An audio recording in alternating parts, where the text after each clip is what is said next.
Sir आजकल हर बंदा परेशान है कि हालात बहुत ख़राब हैं प्रॉपर्टी के।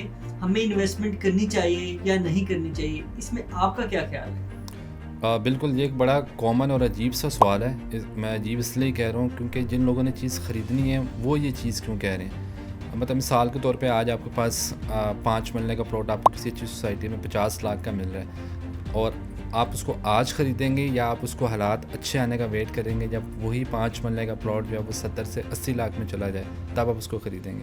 आप डेफिनेटली आज उसको 50 लाख पे ही ख़रीदेंगे। फिर नंबर 2 पे एंड यूज़र आता है हमारे पास। आज जो लोग रेंटों पे रह रहे हैं या जिन्होंने अपना घर बनाना है या जिनके पास कुछ सेविंग्स है, वो प्लॉट ख़रीदना चाह रहे हैं, तो वो क्या करेंगे? वो आज उसको यूटिलाइज़ करेंगे ना। अगर आप प्रॉपर्टी में नहीं चीज़ लेते, आप उसका वेट करते हैं कि पैसे पड़े हुए हैं, आपने बैंक्स में रखती हैं या कहीं भी रखती हैं, तो इन्फ्लेशन इस कदर है, फिर पैसा डी वैल्यू इतना ज़्यादा हो रहा है कि वो आपका साल 2 साल के बाद वो 50 लाख आपके पास होना ही नहीं है, आपका पैसे कहीं ना कहीं वेस्ट हो जाएगा। तो बेहतर नहीं है कि आज आप उसको इन्वेस्टमेंट कर दें। उसकी मैं प्रॉपर्टी का मैं क्यों कह रहा हूँ, क्योंकि प्रॉपर्टी आपकी एक वो चीज़ है जो अगर आपको लग रहा है कि हालात ख़राब है या रेट्स डाउन हो गए हैं, तो कोई मुफ्त चीज़ें तो आपको बिल्कुल नहीं मिलेंगी। इससे ज़्यादा मज़ीद रेट डाउन नहीं हो सकते, ठीक है?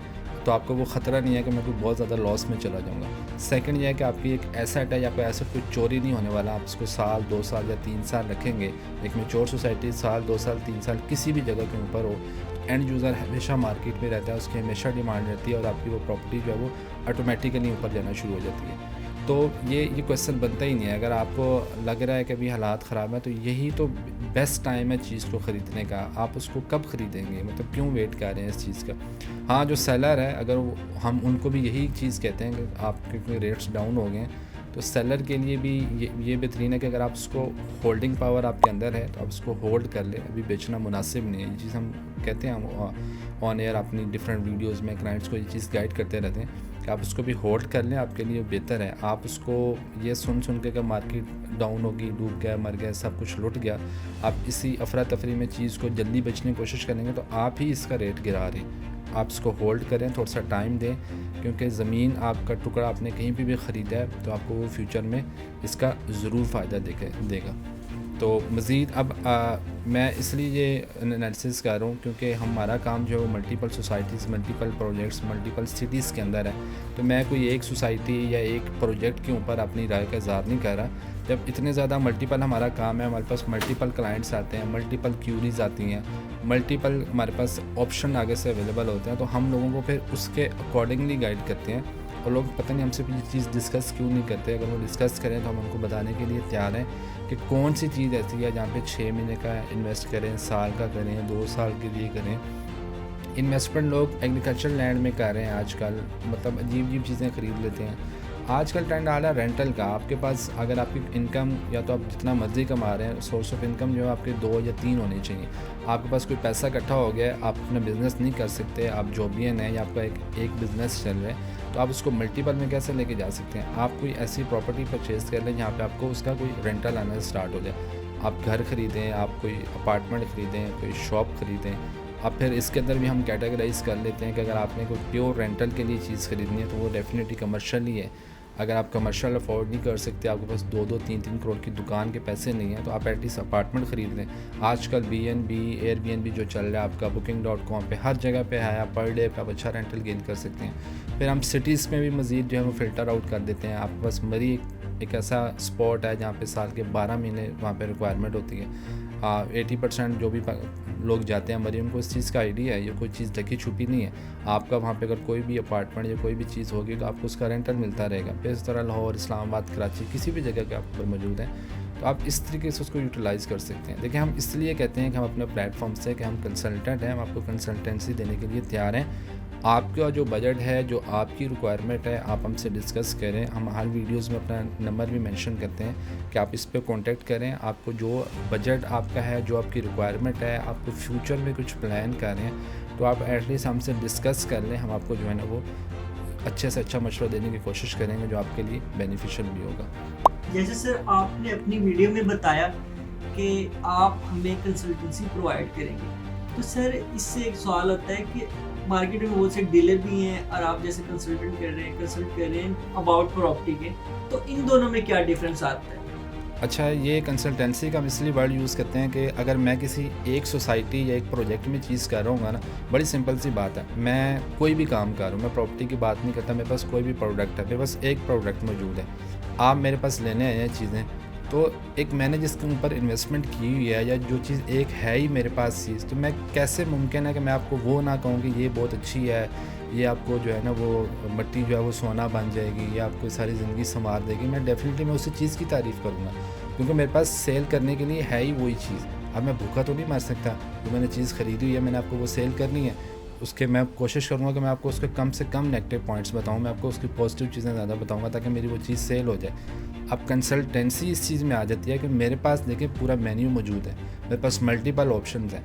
आपका मैंने इसलिए कहा है कि जब आप बजट और पर्पस आप हमें बताते हैं तो हम आपको उससे अकॉर्डिंगली गाइड करते हैं। मुझे फ़र्क नहीं पड़ता कि मैंने आपको कोई एक चीज़ बताई है कि ये ले लें, आप वो नहीं भी ख़रीदते तो हमारे पास दूसरा ऑप्शन है, तीसरा है, चौथा है, पाँचवा है, छठा है, जिस शहर में, जिस सोसाइटी में, जिस प्रोजेक्ट में कहेंगे हमारे पास ऑप्शन मौजूद हैं। तो आपके लिए वो सिलेक्ट करना आसान होता है और हमारे लिए उस चीज़ को गाइड करना आसान होता है कि हमारे पास मल्टीपल ऑप्शन मौजूद हैं। लो बजट में भी हैं, हाई बजट में भी हैं, शॉर्ट टर्म है, लॉन्ग टर्म है, रेंटल है, जिस तरह की चीज़ चाह रहे होते हैं तो वो गाइड करते हैं। मेरे ख्याल में आपको इस चीज़ का आइडिया होगा कि जब हमारे पास मल्टीपल ऑप्शन होंगे तो हम ऑटोमेटिकली उस चीज़ के अंदर जो है ना वो कंसल्टेंसी जो है ना हमारी थोड़ी सी ज़्यादा जो उसकी क्वांटिटी है वो ज़्यादा प्योर हो जाएगी उस चीज़ को गाइड करने में।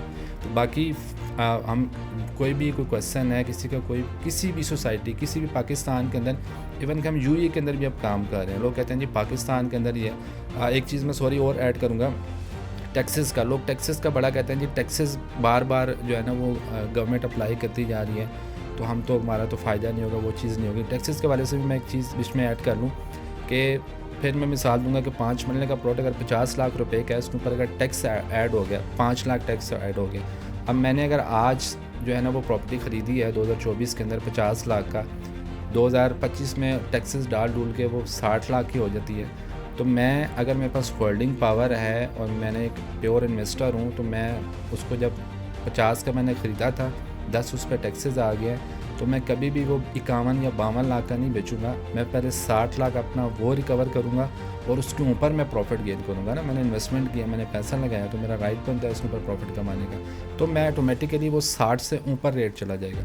अब जिन लोगों को इस चीज़ का आइडिया नहीं है, मार्केट का पता नहीं है या वो लोगों से डिस्कस नहीं करते, पूछते नहीं हैं, तो फिर वो चीज़ को ख़राब करते हैं। टैक्सेस आ गया तो भाई आपकी प्रॉपर्टी, आपकी मार्केट ऑटोमेटिकली ऊपर चली गई है। तो अभी जो भी कंडीशन चल रही है, जो भी हालात चाह रहे हैं, ये सारी ज़िंदगी नहीं रहती।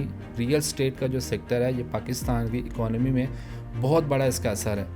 हम बताते रहते हैं कि सिर्फ रियल स्टेट में कोई प्रॉपर्टी बाइंग सेलिंग नहीं है, आपका जो एक घर की कंस्ट्रक्शन होती है, जो एक प्लाजा बनता है, उसमें हज़ारों चीज़ें लग रही हैं, उसमें कितनी कितनी बड़ी बड़ी इंडस्ट्रीज़ मौजूद हैं आपकी, सीमेंट, बजरी, सरिया जो घर के अंदर चीज़ें लगी हैं। आप एक कमरे के अंदर देखें, आपको हज़ारों चीज़ें नज़र आ रही होंगी, यहाँ पे लाइट्स, फ़ैन, ये वो चीज़ें, फिर मज़दूर काम कर रहा है, हज़ारों लोगों के घर चल रहे हैं इसके अंदर, एक प्लाजे के अंदर जो बना रहे होते हैं। तो ये चीज़ें हैं, ये सारी ज़िंदगी ऐसे नहीं चलेंगी, अप्स एंड डाउन्स आते रहते हैं। आज रेट कम हुए हैं तो कल ऊपर भी हो जाएंगे। 2021-22 लोगों के सामने है कि 21 में रेट प्रॉपर्टी जो थी वो 40 to 50% इंक्रीज़ हुई थी। तो वही लोग अब चाह रहे हैं कि सारी ज़िंदगी ऐसा रहे, तो कारोबार तो ऐसा नहीं होता, अप्स एंड डाउन चलते रहते हैं। तो ये राइट टाइम है इस टाइम पे इन्वेस्टमेंट करने का। अगर आपके पास कुछ भी पैसा है तो आज जो चीज़ आप अफोर्ड कर रहे हैं वो आपको साल, 2 साल बाद या 3 साल बाद इस प्राइस में या कभी मुमकिन ही नहीं है किसी चीज़ में मिले, चाहे जितने मर्जी हालात ख़राब होते हैं। तो ये बेस्ट टाइम है इस टाइम पे इन्वेस्टमेंट करने का। तो सर आपका साफ कहने का मकसद ये है कि बेशक प्रॉपर्टी के हालात डाउन है, आप फिर भी इन्वेस्टमेंट करके आप अच्छा खासा प्रॉफिट बना सकते। बिल्कुल, मैं वही बात है कि आपके आज रेट्स डाउन है, आप कम रेट पे चीज़ उठा लें और वेट करें, उसको होल्ड करें। जब रेट ऊपर जाएंगे आप उस चीज़ को सेल कर लीजिएगा, उसको आपको जो है ना वो प्रॉफिट हो जाएगा। बाकी अगर फर्दर आपको कोई मज़ीद डिटेल्स जानी है, कुछ भी करना है, तो नंबर मेरा मौजूद है, आप इस पर कॉन्टेक्ट कर सकते हैं। Thank you.